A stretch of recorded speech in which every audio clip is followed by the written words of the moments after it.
Hello, welcome back to my sewing room. Today's video is a little bit of a chit chat and a story time about my experiences and adventures in sewing. I think like a lot of people, your first experience would have been like mine, which was at school. It certainly wasn't an issue where I was consulted on doing home economics. I was kind of told in fourth year after I suppose like 16, yes Lisa, you're going to be enjoying the joys of home economics. Off you go.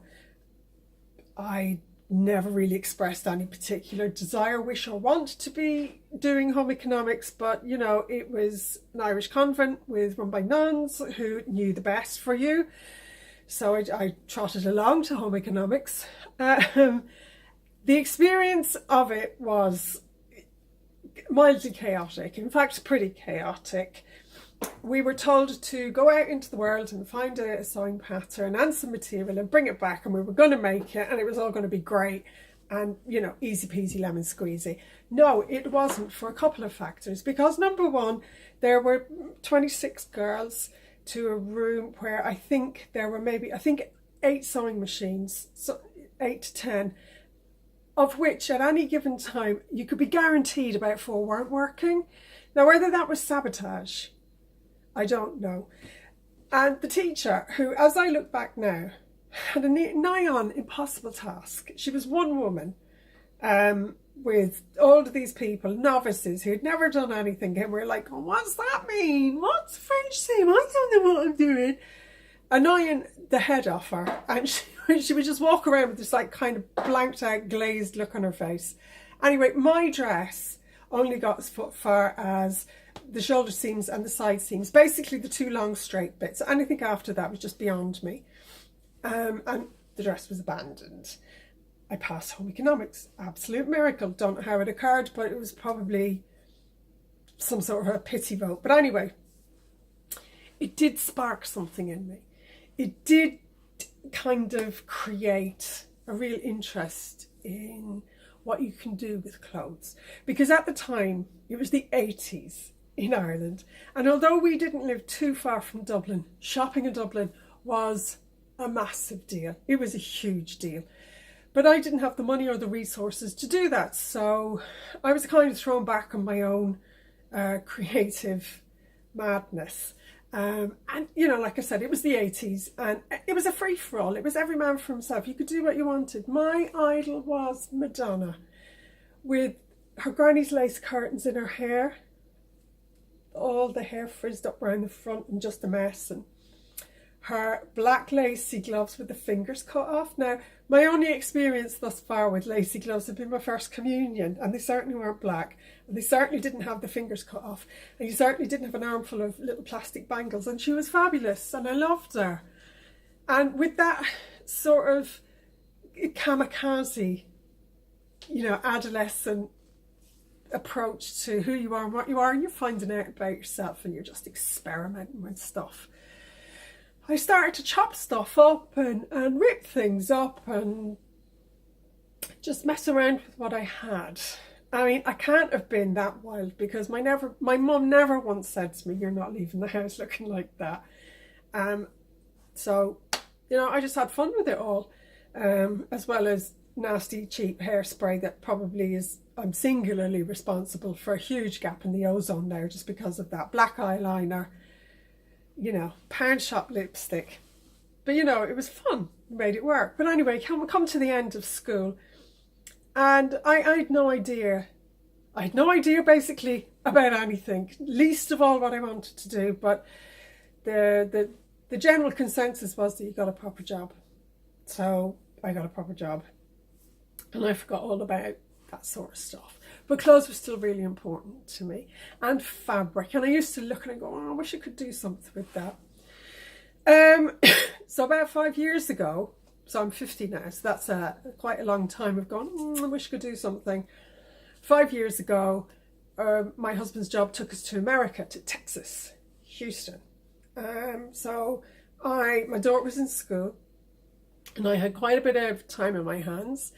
And the climactic conditions are hot and heavy and humid 75% of the year. So you know, going out and doing anything was really quite a challenge.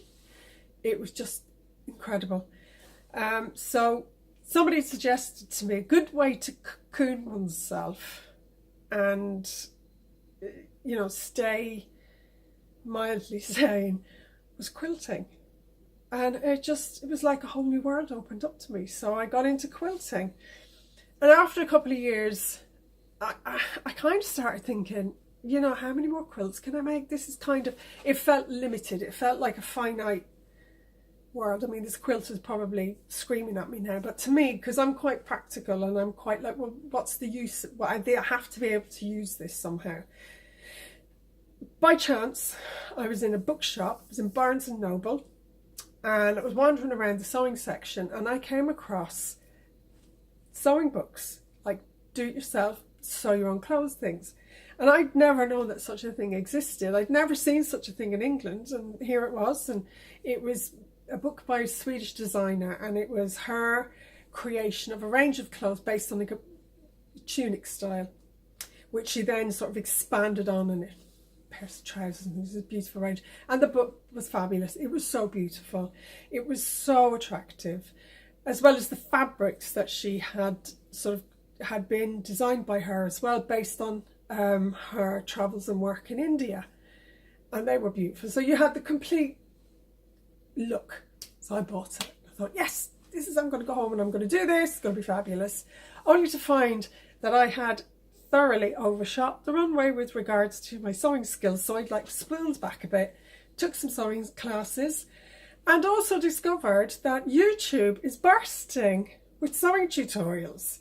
There are people doing, like, starting from the very basics of threading your machine to pinning and pleating, you know, an evening gown on a mannequin on a dress form. Couture sewing skills, and, you know, a whole new community, and vlogs like this of people talking about their sewing projects. So it was like learning to sew, but while you still had the stabilizers on, while you developed the confidence to just sort of go for it. So from there, people started to sort of ask me, oh, what's that you're wearing? It's like, well, I've made it myself, actually. Some orders started, and people asked me to do things. I had a stall at a school market in my daughter's school in America, and I sold some things, and that's all very gratifying.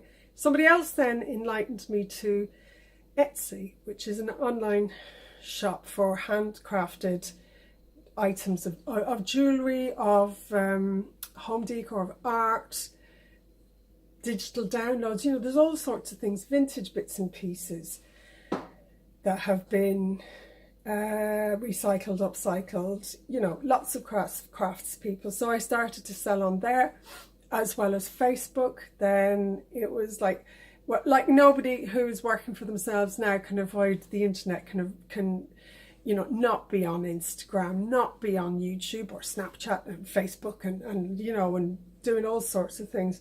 So this is where I am today. I'm hoping to expand using my YouTube channel to reach people and to sort of, you know, spread the love about sewing for yourself. And that's it. That's me so far. Leave me a like, subscribe, follow me, and thanks for dropping by. Come again soon. Bye for now.